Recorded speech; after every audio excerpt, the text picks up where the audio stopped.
اسلام ایک آسمانی اور خدائی دین ہے جو حضرت محمد مصطفیٰ پر نازل ہوا۔ یہ نہ صرف ایک مذہب ہے بلکہ ایک مکمل نظام حیات ہے جو انسان کے عقائد، عبادات، اخلاق، معاشرت، معیشت اور سیاست کو منظم کرتا ہے۔ لفظ اسلام کا مطلب ہے اطاعت اور سلامتی۔ مسلمان وہ ہے جو اللہ تعالیٰ کے احکامات کو دل و جان سے قبول کرتا ہے اور امن و سلامتی کا پیغام پھیلانے والا ہوتا ہے۔ اسلام کے 5 بنیادی عقائد ہیں جن پر ایمان لانا ضروری ہے۔ 1 توحید، اللہ پر ایمان۔ اسلام کا پہلا اور سب سے اہم عقیدہ یہ ہے کہ اللہ تعالیٰ ایک ہے، اس کا کوئی شریک نہیں، وہی خالق، مالک، رازق اور معبود ہے، اسی کی عبادت واجب ہے۔ 2 ملائکہ، فرشتے۔ مسلمان فرشتوں پر ایمان رکھتے ہیں۔ وہ نورانی مخلوق ہیں جو اللہ کے احکامات کو بجا لاتے ہیں۔ ہر انسان کے ساتھ 2 فرشتے ہوتے ہیں جو اس کے اعمال لکھتے ہیں۔ 3 کتابیں۔ اللہ تعالیٰ نے اپنی ہدایت مختلف ادوار میں آسمانی کتابوں کے ذریعے نازل کی۔ ان میں تورات حضرت موسیٰ، زبور حضرت دیاد، انجیل حضرت عیسیٰ، قرآن حضرت محمد۔ قرآن اللہ کی آخری کتاب ہے جو قیامت تک کے لیے محفوظ اور مکمل ہدایت ہے۔ 4 انبیاء کرام۔ اللہ تعالیٰ نے ہر قوم میں نبی بھیجے۔ ان کی تعداد لاکھوں میں ہے، جن میں سے کچھ کے نام قرآن میں موجود ہیں۔ آخری نبی حضرت محمد ہیں، جن کے بعد کوئی نبی نہیں آئے گا۔ 5 یوم آخرت، قیامت۔ اسلام سکھاتا ہے کہ ایک دن قیامت آئے گی جہاں انسانوں کو ان کے اعمال کے حساب کے لیے اللہ کے سامنے پیش ہونا ہوگا۔ اچھے اعمال پر جنت اور برے اعمال پر جہنم کی سزا دی جائے گی۔ اسلام کی بنیاد 5 ستونوں پر ہے۔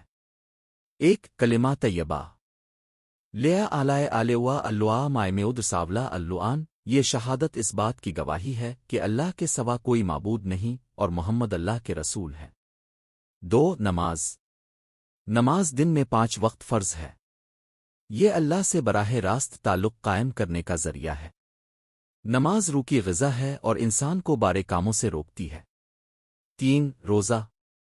رمضان المبارک کے مہینے میں طلوع فجر سے غروب آفتاب تک کھانے پینے اور برے اعمال سے پرہیز کرنا فرض ہے۔ روزہ صبر، شکر اور تقوی پیدا کرتا ہے۔ 4 زکوٰ۔ صاحب نصاب مسلمانوں پر فرض ہے کہ وہ اپنی دولت کا مخصوص حصہ، عموماً 2.5% غریبوں، مسکینوں، یتیموں اور محتاجوں کو دیں۔ 5 حج۔ صاحب استطاعت مسلمانوں پر زندگی میں ایک بار مکہ مکرمہ کا سفر فرض ہے۔ حج اتحاد، مساوات اور اللہ کے حضور عاجزی کا مظہر ہے۔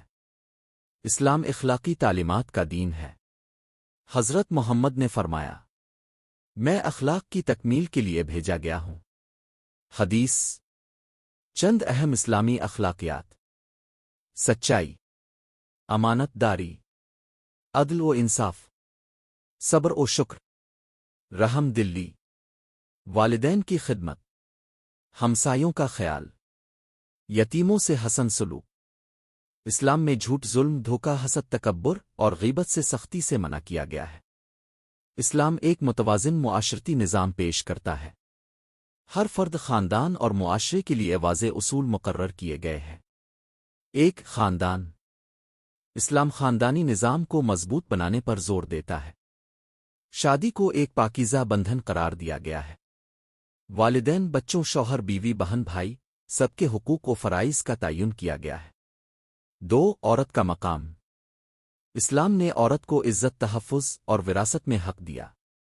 اسلام سے پہلے عورت کو زندہ دفن کیا جاتا تھا، مگر اسلام نے اسے ماں، بیٹی، بیوی اور بہن کے طور پر عزت دی۔ 3 یتیموں، غریبوں اور کمزوروں کے حقوق۔ اسلام سوسائٹی کے کمزور طبقے کا خاص خیال رکھتا ہے۔ یتیموں سے محبت، مسکینوں کی مدد اور غلاموں کو آزاد کرنے کی ترغیب دی گئی ہے۔ معاشرت اسلامی۔ اسلامی نظام معیشت عدل و انصاف اور حلال کمائی پر مبنی ہے۔ اہم اصول: سود، ربا حرام ہے۔ حلال کاروبار کو فروغ دینا۔ محنت اور دیانت داری سے روزی کمانا۔ دولت کی منصفانہ تقسیم۔ زکوٰ اور صدقات کے ذریعے غربت کا خاتمہ۔ اسلام دولت کو چند ہاتھوں میں گردش کرنے کے خلاف ہے۔ تجارت میں برکت جبکہ دھوکہ دہی اور ذخیرہ اندوزی پر وعید ہے۔ سیاست اور قانون۔ اسلام سیاست کو عبادت سمجھتا ہے۔ حکمران عوام کا خادم ہوتا ہے نہ کہ مالک۔ خلافت راشدہ اس کی عملی مثال ہے۔ اسلامی حکومت کے اصول: شورا، مشورہ، عدل و انصاف، ازاد اظہار، اقلیتوں کے حقوق، انصاف میں برابری۔ اسلامی قانون، شریعت، قرآن و سنت پر مبنی ہے جو انسان کے انفرادی اور اجتماعی مسائل کا حل پیش کرتی ہے۔ اسلامی تعلیمات اور جدید دنیا۔ اسلام علم کو بہت اہمیت دیتا ہے۔ قرآن کی پہلی وحی ہی اقرأ پڑھ سے شروع ہوئی۔ آخر اسلام میں مسلمانوں نے سائنس، طب، فلکیات، ریاضی، فلسفہ اور دیگر شعبوں میں دنیا کو حیران کر دیا۔ مشہور مسلمان سائنسدان: ابن سینا، طب، البیرونی، فلکیات، الخوارزمی، ریاضی، جابر بن حیان، کیمسٹری۔ اسلام امن کا دین۔ اسلام سلامتی کا پیغام دیتا ہے۔ السلام علیکم کا مطلب ہے تم پر سلامتی ہو۔ اسلام نے جنگ کو صرف دفاعی حد تک جائز قرار دیا ہے۔ دشمن کو بھی انصاف، رحم اور حسن سلوک سے پیش آنے کا حکم دیا ہے۔ قرآن میں ہے: جس نے ایک انسان کو ناحق قتل کیا گویا اس نے پوری انسانیت کو قتل کیا۔ المائدہ 32۔ اسلام اور دیگر مذاہب۔ اسلام تمام مذاہب کے ماننے والوں کے ساتھ حسن سلوک، رواداری اور انصاف کا حکم دیتا ہے۔ نبی کریم نے مدینہ میں اقلیتوں کے ساتھ معاہدے کیے، ان کے حقوق کا تحفظ کیا اور ان کی عبادت گاہوں کا احترام فرمایا۔ اسلام اور آخرت۔ اسلامی تعلیمات کا مرکزی نقطہ یہ ہے کہ دنیا ایک عارضی امتحان ہے اور اصل زندگی آخرت کی ہے۔ ہر انسان کو اپنے اعمال کا جواب دینا ہے۔ اس لیے اسلام دنیا اور آخرت دونوں کی بھلائی کا نظام پیش کرتا ہے۔ نتیجہ: اسلام کوئی پرانا امحدود مذہب نہیں بلکہ ہر دور کے لیے مکمل زندہ اور قابل عمل پیغام ہے۔ یہ نہ صرف انفرادی اصلاح کرتا ہے بلکہ پورے معاشرے کو عدل، رحمت اور برکت سے بھر دیتا ہے۔ اگر دنیا امن، انصاف اور انسانیت کا حقیقی راستہ تلاش کرنا چاہتی ہے تو اسلام کا نظام حیات بہترین رہنمائی فراہم کرتا ہے۔